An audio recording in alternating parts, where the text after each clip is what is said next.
Frankly, few projects have excited me, sheer scale, magnitude and implications, as the Namami Ganga project, which has been launched by the Narendra Modi government, subsuming the old National Mission for the Clean Ganga and the National Ganga River Basin Authority project, which was begun by the UPA government. Both of these projects, including of course Namami Ganga, are qualitatively different from the Ganga Action Plan that an earlier government launched in 1985 and which over 30 years was recognized as broadly being very disappointing and being a failure. Namami Gange recognizes that cleaning the Ganga is not a piecemeal job of cleaning up some riverbanks here, cleaning up some industries in X location and so on and so forth. It requires a much wider, basin-wide approach that extends from the mountains right down to the plains, and actually it needs to be taken forward into countries such as Nepal and Bangladesh, which are part of the Ganga Basin. But of course, that's not part of the ambit of our discussion today.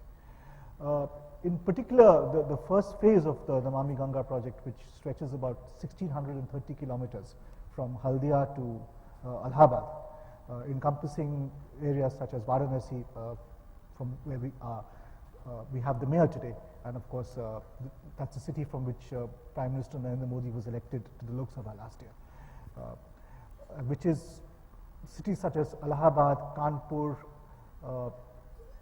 Patna, and of course Varanasi. These are iconic locations on the Ganga stem. But it would be judicious to see the Ganga not just in terms of cultural and religious iconography or symbolism, because much before the Ganga was revered as a great and holy river, it was actually a source of economic renewal and human capital, of social capital, sorry.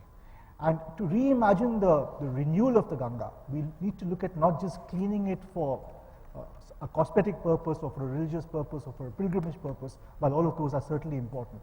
We need to reimagine it as an economic contributor to the societies and the communities that exist on its banks. Linking the Ganga Renewal Project or the Ganga River Basin Development Project to not just superficial cleaning up or cleanliness, but to urban renewal, to actually social development, because the Ganga Basin is home to 500 million Indians. That's more than 1/3 of India's population. It also generates 40% of India's GDP. That's the sort of economic potential it has. It's also home in Bihar, in West Bengal, and in Uttar Pradesh to some of India's poorest people, as well as those who are burdened by very poor social indices. So that is actually where India's challenge lies. And the Namami Ganga project, for instance, is looking at 1,649 villages in the main stem, which are to be made open defecation free. Now that is a social challenge. That's a socially progressive move that will also end up cleaning the Ganga. It's also looking at 118 towns on that main stem, where waste management is to be made more rational as part of what can be called the smartening up of the city, which is essentially more efficient waste management, more efficient use of power and water. And that will also end up contributing collaterally to Namami Gange and to cleaning up the river. A point about the European experience, which is actually quite instructive for India in many respects, because it gives us a realistic idea of just how long cleaning up a river and developing a river basin can take. If you take the cleaning of the Danube or of the Rhine, or the development of the Danube and Rhine communities, they took decades. The Rhine, for instance, runs 1,200 kilometers from the Alps down to the bottom of Europe. The first part of Namami Ganga stretches 1,630 kilometers from Haldia to Allahabad, which is roughly comparable. But it took decades for the Rhine community to clean up the river and to present the idea that cleaning up a river is not just a cost imposed on the community. It's not just something which makes things more difficult for you or puts your job at risk because it shuts down a polluting industry or something. But it also opens up economic opportunities. It also opens up new types of jobs. For instance, if you look at the whole business of developing inland waterways, with one 1,500 or 1,800 ton barrage replacing perhaps 100 trucks, that's the figure I read.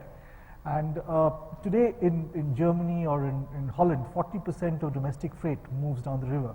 In India, it's only 0.5%. Now, that's not immediately connected to cleaning up the river, but it is a sort of a trade-off. It is a sort of a collateral incentive you need to throw into for the community as part of a wider, and to use that old word, holistic approach to the entire basin. आज इस India ink के clean India के conference में उपस्थित सम्मानित मंच, अति सम्मानित सभागार, निश्चित तौर पर आजादी के 67 साल बाद स्वच्छ भारत, क्योंकि गांधी जी ने आजादी के पहले 2 सपना देखा था कि एक अंग्रेज भारत छोड़ो और दूसरा स्वच्छ भारत। तो निश्चित तौर पर आज वर्तमान समय में एक ऐसी सरकार, संवेदनशील सरकार, जिसने 2 अक्टूबर, जो एक औपचारिकता रह गई थी, 2 अक्टूबर को गांधी जी के जयंती पर उसको वीकेंड मानने लगे थे लोग, क्योंकि गांधी जी का अंग्रेज भारत छोड़ो का सपना पूरा हुआ, लेकिन स्वच्छ भारत, क्योंकि स्वच्छता गरीबों के लिए जरूरत है। निश्चित तौर पर वर्ल्ड हेल्थ ऑर्गेनाइजेशन ने जो सर्वे किया, उस सर्वे की रिपोर्ट में 7,000 रुपया, 7,000 रुपीज, अगर गरीब का बच्चा बीमार पड़ता है, अगर उसको कोई बीमारी होती है, तो 7,000 रुपया उसका दवाई में खर्च होता है, क्योंकि एक कमरे में वो रहता है, 2 फैमिली 3 फैमिली। तो निश्चित तौर स्वच्छता जो है गरीबों की जरूरत है। तो ये क्लीन इंडिया के इस सेमिनार में इस इंडिया इंक को मैं साधुवाद दूंगा कि निश्चित तौर पर क्लीन गंगा का भी प्रोजेक्ट लिया और हम सबको यहां बुलाया। तो निश्चित तौर पर अब स्वच्छता एक डिबेट न रह जाए, हम इस कॉन्फ्रेंस में बैठ के अच्छे अच्छे एडवाइस देकर फिर बाहर निकलने के बाद टी पार्टी की तरह भूल जाएं, तो इससे स्वच्छता, और क्योंकि अभी तमाम सारे लोग यहां घूम रहे हैं कि हमारे पास ये प्रोजेक्ट है सॉलिड वेस्ट पे, एसटीपी पे। आज देश के अंदर 67 साल हो गया आजादी को, हम सॉलिड वेस्ट पे सेग्रीगेशन से लेकर कोई ऐसा एनर्जी नहीं पैदा कर सके कि इसका उपयोग किया जाए। That the question is not of cleaning the Ganga, rather keeping it clean and not dirtying it. Because any of the river that is in natural way, it is always clean. It is because of what we throw into it. Because of that it is dirty or polluted or not fit for use like that. So it is matter of keeping them clean. Now Indian rivers have a very good system. They work as a source of water supply as well as drainage channel also for disposal and flushing out the chemicals and waste which are lying in the surface of in the basin. So during monsoon season, all this is flushed out. If we are judiciously using this system, then it may be of immense benefit. That during monsoon season, all the impurities are flushed out and reaching to the sea. But with that condition is that we should maintain the water quality during the lean season when there is shortage of flow in the river. So this is how we can manage, this thing we should keep in mind while managing the quality of the river water in any of the region, not the Ganga only, in other rivers also.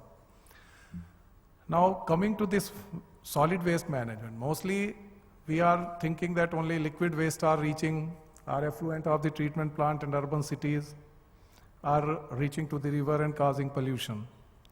But along with that, the solid waste also finds its way in one way or the other way.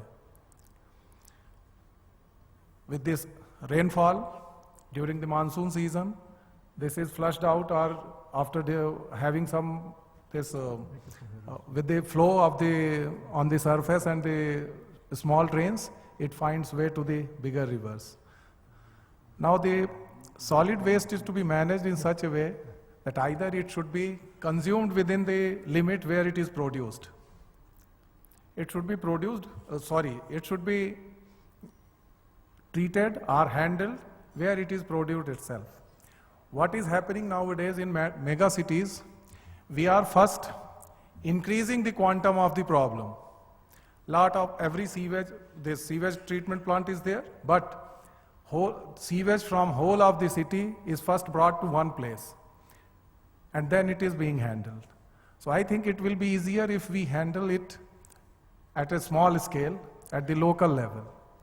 And only whatever is cannot be handled at local level, only that is handled at the bigger scale. So sometimes back, we have seen some of the proposals that of the treatment of the domestic waste at the locality level. So the technologies are available that it can be handled there. For the solid waste, we should also see that if it can be consumed in one way or the other, then it will be better. Means reusing of the waste material, solid waste, may be very useful, beneficial. Because if you are keeping the waste somewhere, storing somewhere with dumping grounds and other things, with the rainfall, rainwater, it may percolate down to the underground water, which may sometimes appear as a base flow in the rivers and may contaminate the groundwater also. So we should take care of this, that any chemical components, any such type of solid waste which have chemicals or other soluble material, you can say, which can reach to the river or to the groundwater with the rainfall, rainwater, that should be handled in proper way. That it should not happen, that it is reaching to the groundwater and river. India really needs support from the European Union. Why can India not clean the Ganges by themselves? If you look at that question, I think India can is very well capable of handling the Ganges and cleaning the Ganges by themselves. However, if you look at the last 30 years, you see not enough progress has been made. So you could also argue that maybe there is time for a little bit of help from your friends and to find out what kind of knowledge and ideas, technology, but also organization, because the story from the EU representative was about organization. In Europe, we have cleaned up the Rhine River and all the other rivers by putting up top-down an organization with fines if different countries don't contribute to the different agreements that have been made. So that is the message from the European Union, that you need a top-down organization. The implementation you can do bottom-up, but for to get such a huge program started, you need over the different countries in Europe, and I think over the different states in India, you need to organize that and to have some strong agreements on that and stick to the agreements. As a policy think tank, where we have been involved with, telling government that you should think differently, try to, address the issues that total sanitation is important, not just that, you connect every household with sewerage network. I think there is a mindset problem in India. And in particular, when we try to address the issue of Ganga wastewater or total sanitation, the way we are trying to say Swachh Bharat, what we see is that there is I don't see any innovation in policy and practice. Largely, whatever policy and practice is coming is basically largely from developed world we are trying to import. But many times these solutions don't work because these have worked in that part of the world where they could afford those solutions. There is an issue of sustainability and affordability. Over here, we cannot recover the cost of water even today. Only O&M also we are struggling to recover. If we assume that the wastewater treatment is going to be at least double costly, then where will these funds come from? That is one issue. Other thing is we are not even talking about demand management. If you talk to anybody saying that, you know, if you really go into the breakup of 150 liters per capita per day water, you will find that everybody is talking about connecting every household to sewerage network, and you are going to give 50 to 60 liters only for flushing out the toilet. You are working on a supply side model. You are first going to generate more waste, and then you will try to solve this after 15 years, 20 years, and then problem would have expanded. But in the meantime, my team did some research, and I have some data where I have, NMCG, National Mission on Clean Ganga, has made list of 114 cities on the banks of river Ganga, which are critical, and they want to address that. A very important thing emerges. I have these 30 cities of UP, out of which one city is from where Honorable Mayor comes from. That is okay, that is quite well, that okay, 14-15% city is on septic tanks. But remaining all the cities, more than 50 to 60% of the cities are on septic tanks. There is nobody addressing the issue of how do you manage, and nobody actually knows where does this shit go. That septic tanks which gets filled up, where do they go? There are no provisions in local bodies, no processes there, and nobody knows how to handle this waste. You are reducing the community to just a K number, a subscriber number, that they will keep on paying, they will keep on generating, you will keep on making businesses. That model may not work, unfortunately, because if you look at the rapid urbanization, even in capital city Delhi, 40% people live in slums. Even in Delhi, 38% people are on septic tanks. If the richest of the rich cities where you have invested maximum in sewerage treatment and all those things, if you have not even able to recover from in these cities, I think you need a paradigm shift, making water and waste everybody's business, not just for the businesses and for only institutions. That is a very I think that's what.